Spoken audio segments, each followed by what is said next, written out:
Bismillahirrahmanirrahim. Fayajibu 'alal mar'ati ta'atu zawjiha wa tarkul mukhalafati lahu. Fayajibu, maka wajib, 'alal mar'ati, atas seorang istri. Apa kewajiban seorang istri? Ta'atu zawjiha, taat kepada suaminya, nurut patuh kepada suaminya. Itu satu kewajiban. Artinya apa? Manakala ada seorang istri yang tidak taat, tidak patuh kepada suami, maka istri itu dalam keadaan dosa. Bahkan dalam satu riwayat dikatakan istri tersebut dalam keadaan dimurkai oleh Allah Subhanahu wa taala. Yang kedua, kewajiban seorang istri kepada suami, wa tarkul mukhalafati lahu, dan kewajiban istri adalah wajib meninggalkan al mukhalafati, durhaka, lahu, kepada suaminya. Artinya seorang istri wajib meninggalkan sesuatu perbuatan ataupun ucapan yang mengandung murkanya atau marahnya seorang suami. Manakala seorang istri melakukan satu perbuatan atau mengucapkan satu perkataan yang bisa menyakiti hati seorang suami, maka disitulah istri mendapatkan dosa. Dosa yang tidak mereka sadari bahwa itu adalah perbuatan dosa. Ya, sama kayak kita sama Allah Subhanahu wa taala. Kewajiban kita apa? Taat sama Allah. Kewajiban kita manusia kepada Allah apa? Wajib melaksanakan perintah Allah. Yang kedua, kewajiban kita kepada Allah apa? Kita wajib meninggalkan apa yang dilarang oleh Allah Subhanahu wa ta'ala. Begitu juga seorang istri kepada suami. Kewajiban mereka tunduk patuh atas perintah suami, taat namanya. Dan wajib kedua adalah meninggalkan apa yang mendatangkan marahnya atau murkanya suami kepadanya. Yang ketiga, wa alla ta'zana fi baitihi. Yang ketiga, kewajiban seorang istri adalah wa alla ta'zana, tidak memberikan izin, ya, atau tidak mengizinkan untuk masuk seseorang laki-laki fi baitihi, di rumah suaminya, tanpa seizin suami. Apalagi orang lain yang nggak dikenal, orang yang bukan mahramnya, orang yang bukan keluarganya. Apalagi ya seorang suami, seorang istri wajib melarang orang lain untuk masuk ke rumah suaminya tanpa seizin, kecuali kalau diizinkan sebelumnya. Nanti ada tamu saya, si fulan begini-begini cirinya, suruh masuk aja, tungguin, silakan. Tapi kalau nggak ada, haram seorang istri untuk mengizinkan masuk laki-laki lain tanpa seizin daripada suaminya. Keempat, wala tatasaddaqo min malihi, seorang istri tidak boleh bersedekah. Sedekah doang nih nggak boleh. Min malihi, dari harta suaminya tanpa izin suami. Sedekah aja, bagaimana yang lain-lainnya? Ya, ini begitu sangat dijaganya sikap dan perilaku seorang istri kepada suaminya. Dia tidak boleh memberikan sedekah tanpa izin suami. Bagaimana kalau dia sedekah juga? Sekarang istri bersedekah, istri memberikan sebagian hartanya, berinfak dan lain sebagainya, maka nanti istri dosa, yang dapat pahala suami. Ya, dosanya bukan apa-apa. Si istri berdosa karena sedekah, karena tidak izin suami. Lantas pahalanya diberikan oleh Allah kepada suaminya. Ini satu peringatan kepada seorang istri, wajib memberikan izin atau meminta izin kepada suami tatkala dia mau sedekah. Sekecil apapun, artinya sedikit apapun harta yang dikeluarkan, wajibnya seorang istri minta izin kepada suaminya. Ya, nggak boleh enggak.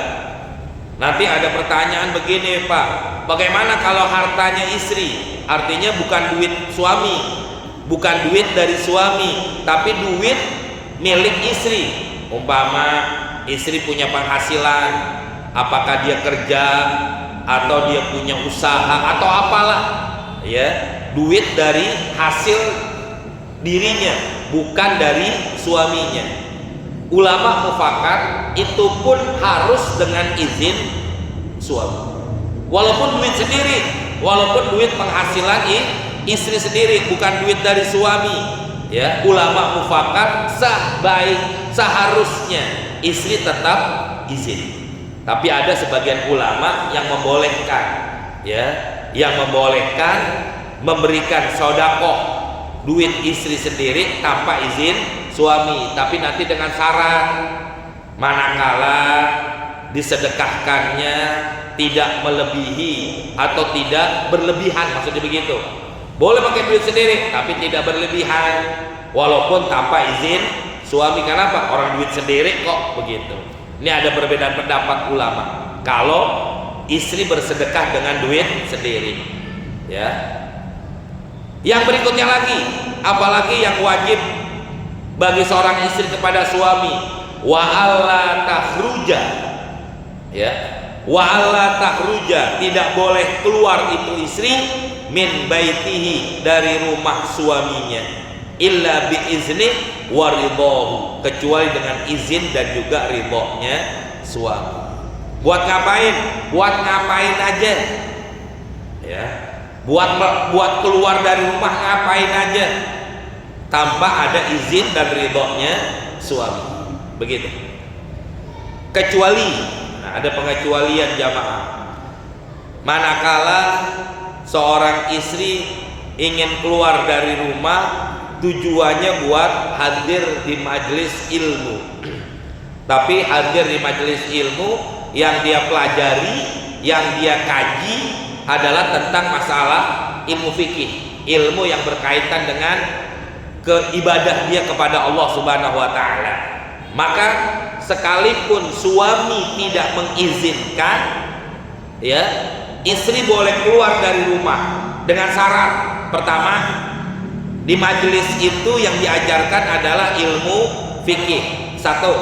Yang kedua, syaratnya suami tidak mengajarkan kepada istri atau memanggilkan guru ke rumah untuk mempelajari ilmu fikih tersebut. Maka istri boleh keluar untuk pergi ke majelis taklim sekalipun tanpa izin suami, sekedar buat ngaji, habis itu pulang. Jangan pergi ngelayap kemana-mana.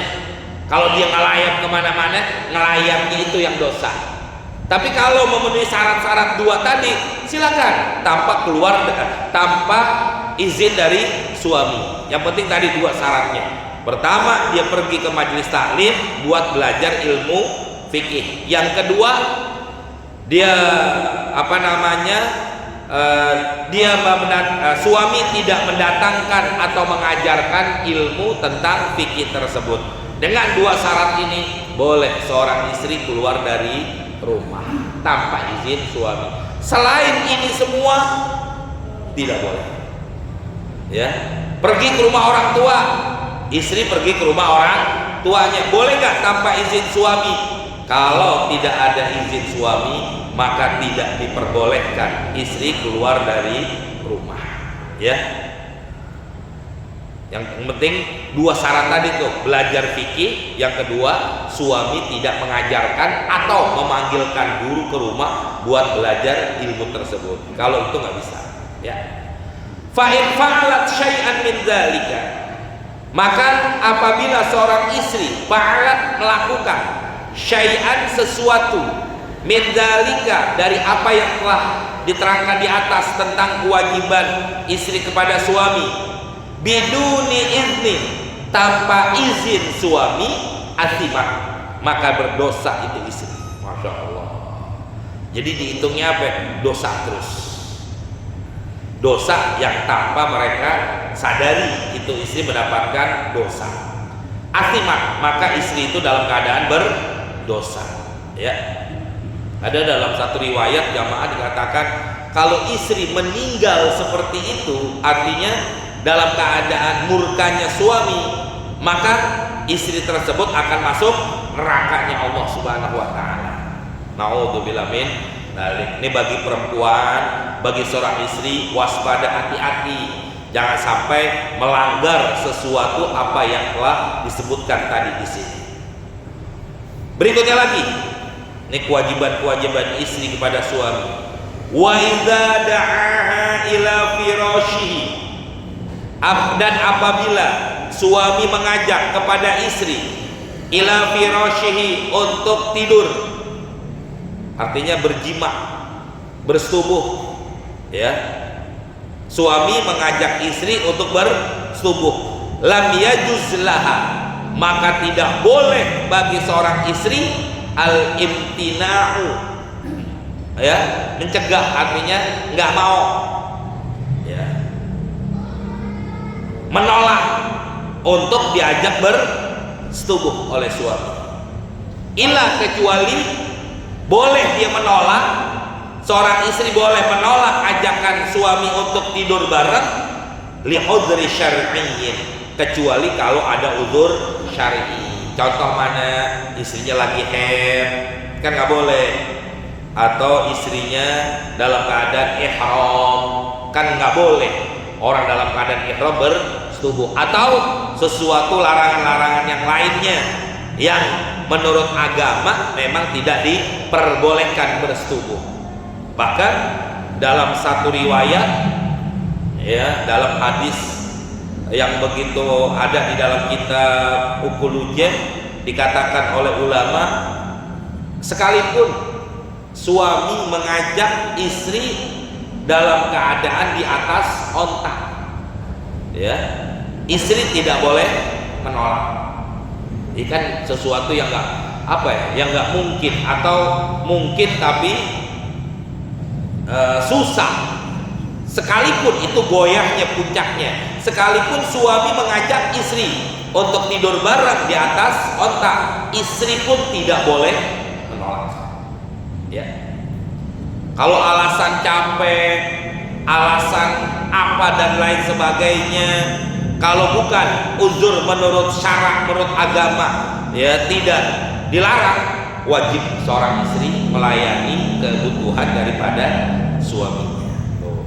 Ini hadirin jamaah, ya, terutama bagi ibu-ibu, bagi istri, ini kewajiban taatnya seperti itu, hadirin. Nggak boleh menolak sama sekali, karena nanti ada, kalau mau baca lebih lengkap, ada di dalam kitab Uqulujen bagaimana seorang istri yang menolak untuk diajak tidur bareng oleh suaminya, maka istri tersebut dilaknat oleh Allah Subhanahu wa taala. Bahkan ada dalam satu riwayat dikatakan manakala istri berbohong, ya, dia nggak mau diajak oleh suaminya, akhirnya dia berbohong, dia ngomong, maaf bang, saya lagi haid, ternyata dia nggak haid, ya, maka termasuk istri tersebut mendapatkan dosa besar, ya, bukan dosa biasa, tapi mendapatkan dosa besar. Gara-gara apa? Menolaknya seorang istri diajak tidur oleh suami. Wabil jumlah, secara umum, fahaqquz zauji ala zaujatihi azimun, maka hak yang wajib diterima oleh suami, kewajiban atas seorang istri, azimun, sangat besar, ya. Kenapa? Karena tanggung jawabnya suami kepada istri itu sudah diambil alih tatkala kita mengucapkan saya terima nikah dan kawinnya Fulanah binti Fulanah, itu haknya orang tua kita udah ambil dengan sebab kita mengucapkan ijab dan qabul. Makanya begitu besar tanggung jawab kita sebagai suami kepada istri, maka disitulah kewajiban istri wajib taat, patuh kepada suaminya di situ, ya. Jangan malah berpikir begini, ibu-ibu, ya, para istri, yang berpikir kok Islam seakan-akan mengkreditkan, menyampingkan, menyepelekan daripada seorang istri dibandingkan daripada suaminya. Jangan ngelihatnya ke situ, tapi ngelihatnya apa? Bahwa tanggung jawabnya seorang suami kepada istri begitu besar. Maka nanti manakala seorang suami tidak bertanggung jawab kepada istrinya, maka suami itu akan masuk nerakanya Allah. Ya. Suami nggak ngasih nafkah, suami nggak mengajarkan kepada istrinya tentang kewajiban dia kepada Allah, atau suami ya tidak melayani istri dengan cara baik, suami itu dalam keadaan dosa seperti itu. Maka pantas kalau kewajiban istri kepada suami begitu besar, kenapa? Karena tanggung jawabnya ini suami begitu besar pula. Maka wajibnya istri tunduk, patuh, taat kepada suami. Maka dikatakan azimun, ya, haknya suami itu sangat besar. Sampai dikatakan hatta, sehingga annau, bahwasanya waroda, terdapat dalam hadis dari Nabi Shallallahu Alaihi Wasallam. Ini wajibnya seorang istri taat kepada suami ini sampai demikian. Laukana birrojuli jarohatun, kalau seandainya ada pada seorang suami luka, jarohat itu luka yang mengeluarkan darah, min ro'sihi, dari kepala, ila qadami, sampai ke kaki. Suami keluar darah dari kepala sampai ke kaki. Lantas pala hisat hal mar'atu, maka jilatin. Pala hisat hal mar'atu, maka menjilatinya seorang istri akan darah tersebut, bilisaniha, dengan lidahnya, lam takun bihaqqi alaiha, maka belum bisa seorang istri melaksanakan haknya suami. Kalau bahasa kita kan udah apa istilahnya? Ya, ini sesuatu yang nggak mungkin juga, sesuatu yang susah, sesuatu yang berat untuk dikerjakan. Seorang istri menjilati darahnya seorang suami yang keluar dari kepala sampai ke kakinya, supaya ngebersihinnya itu bukan pakai tisu, ngebersihinnya itu bukan pakai apa? Lap, tapi dibersihin darahnya suami oleh istri dengan pakai lidahnya aja, itu belum termasuk apa? Melaksanakan haknya seorang suami. Kan sesuatu yang berat, tapi disinilah kewajibannya seorang istri taat dan patuhnya kepada seorang suami. Di sini jamaah. Makanya pantas kalau ada hadis yang mengatakan, ya, kalau ada seorang istri manakala dia meninggal, suaminya ridho, suaminya senang, suaminya mengikhlaskan atas kesalahan dan kekurangan istri, maka istri itu akan masuk ke dalam surganya Allah Subhanahu wa ta'ala. Kenapa? Karena yang pernah saya bilang bahwa ridhonya orang tua kepada anak tergantung ridhonya orang tua kepada Allah, kan begitu. Itu buat anak. Ridhonya Allah tergantung kepada ridhonya orang tua buat anak. Begitu juga sebaliknya, ridhonya Allah tergantung kepada ridhonya suami buat seorang istri. Jadi manakala istri pengen mendapatkan ridhonya Allah, cari dulu ridhonya suami, ya. Kalau dia baik ibadahnya, baik melaksanakan kewajibannya kepada Allah, ibadahnya hebat, puasa sunnahnya begitu hebat, tapi kepada suami mulutnya kasar, tangannya suka mukul suami, maka dianggap istri tersebut belum termasuk orang baik. Sekalipun baik kepada Allah, ibadahnya begitu hebat, tapi kepada suami suka melawan, itu bisa menyebabkan ibadahnya ditahan oleh Allah Subhanahu wa ta'ala. Ada pertanyaan begini Pak, ini buat bapak-bapak, kadang-kadang ada ibu nanya begini, perempuan, Ustaz, bagaimana kalau seorang suami yang tidak tanggung jawab? Artinya suami tidak tanggung jawab, apa ya? Suami nggak ngasih nafkah, ya. Suami ya, bukan hanya nafkah secara zahir, ya, yang lain-lainnya. Ini suami, apalagi suami nggak baik. Kalau bahasa kita ini ringan tangan, KDRT lah, ya, suka mukul dan lain sebagainya. Apakah seorang istri itu wajib taat kepada suami dalam kondisi suami seperti itu? Kan begitu pertanyaannya, Pak.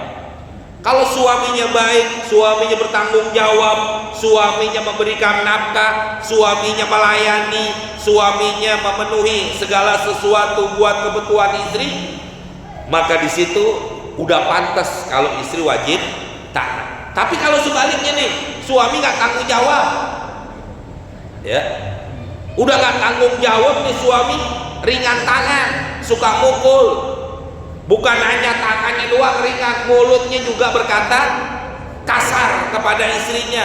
Apakah seorang istri wajib taat kepada suami dalam kondisi seperti itu?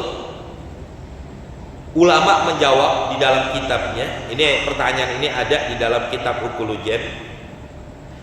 Ulama menjawab mengatakan tetap seorang istri wajib taat kepada suaminya, walaupun dalam kondisi seperti itu. Ya, suami, istri wajib taat kepada suaminya. Lah, lantas bagaimana dong hak saya nih sebagai seorang istri nggak diberikan oleh suami, yang mana suami tersebut tidak melaksanakan kewajibannya kepada saya? Jawabannya di sini ada. Nanti Islam mengasih jalan keluar. Jalan keluarnya apa? Ada yang namanya khulu, ya, di mana istri boleh minta cerai kepada suami. Jadi bukan dengan cara melawan, bukan dengan cara membangkang, bukan dengan cara membalas perilakunya seorang suami yang tidak baik kepada istri. Tapi disitulah istri boleh mengajukan bab khulu. Nanti di Fathul Muin ketemu, ya. Setelah bab buyuk kita pelajari, nanti bab ini ketemu, ya.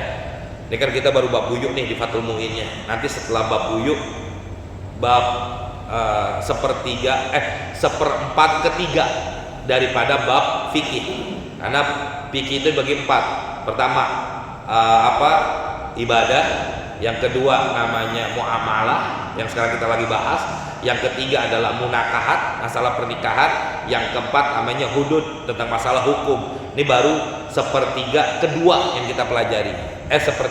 Seperempat kedua yang kita pelajari itu masalah muamalah. Nanti bab muamalah selesai, munakahat, ya, seperempat yang ketiga baru masuk.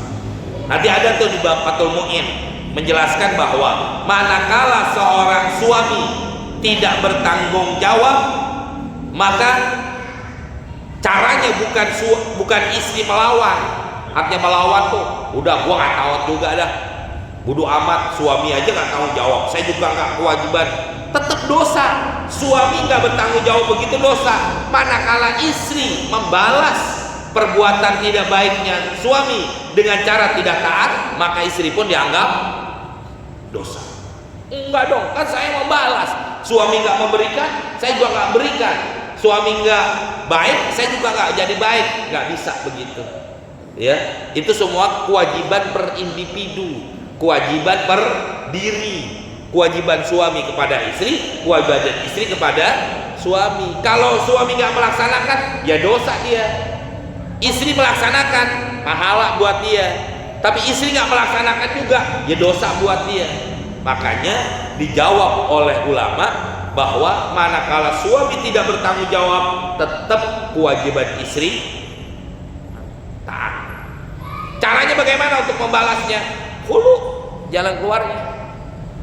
Maka nanti ada hadis yang begitu panjang, saya nggak begitu hafal tuh hadis, tapi maksudnya begini. Manakala nih dia punya istri yang tidak taat, pokoknya kasar dah bahasanya. Tapi manakala seorang suami menghadapi istri seperti itu, dia sabar, dia terima, dia nggak ngelawan, dia tetap melaksanakan kewajibannya sebagai suami kepada istri, maka suami seperti ini akan mendapatkan pahala seperti pahala yang diterima oleh Nabi Ayub alaihissalam. Nabi Ayub yang dikasih penyakit tuh, yang dulu konglomerat kaya, akhirnya apa? Jatuh miskin, anaknya semua pada mati, istrinya semua pada kabur kecuali cuman atuh. Ya, sabarnya suami menghadapi istri yang tidak baik, maka suami akan mendapatkan pahala seperti Nabi Ayub alaihissalam. Sebaliknya begitu juga, manakala ada seorang istri sabar menghadapi suami yang nggak baik, suaminya nggak melaksanakan kewajibannya, suami nggak bertanggung jawab, tapi istri sabar, istri menerima, istri melaksanakan kewajibannya kepada suami, maka istri yang seperti ini akan mendapatkan pahala sebagaimana pahala yang diberikan oleh Asyah istrinya Fir'aun.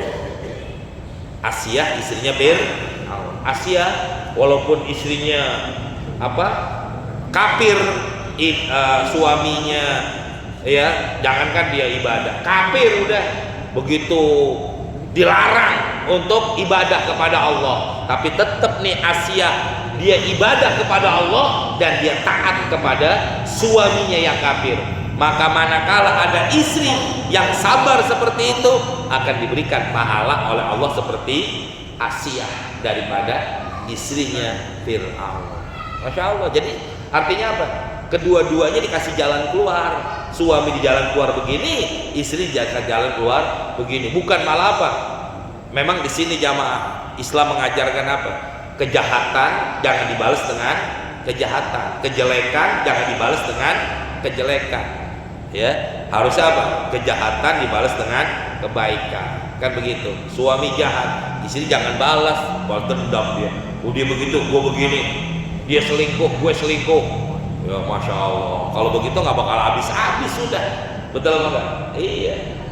Kan ada hadis yang mengatakan begitu kan ya, perbuatan jelek dibarengi dengan perbuatan baik. Ya, bukan malah perbuatan jelek dibarengi dengan perbuatan jelek juga. Akhirnya apa?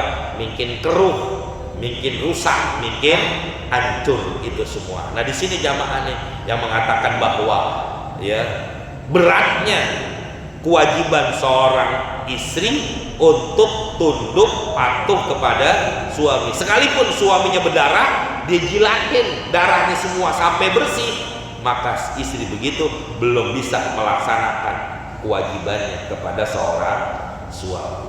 Itu kan nggak mungkin jamaah, darah begitu banyak lap pakai lidah. Ya Allah, ada yang begitu Pak? Ada yang suaminya sakit dicuekin. Ya. Ada Pak? Ada yang bininya begitu Pak?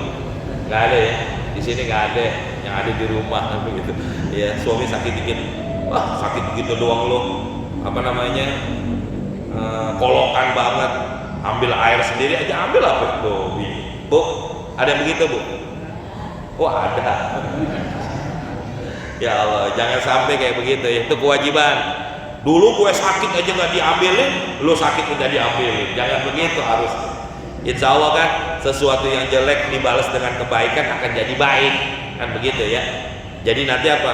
Suami atau istri tatkala dia berbuat jahat kepada pasangannya membalas dengan kebaikan, insya Allah mungkin itu jalan dia buat menjadi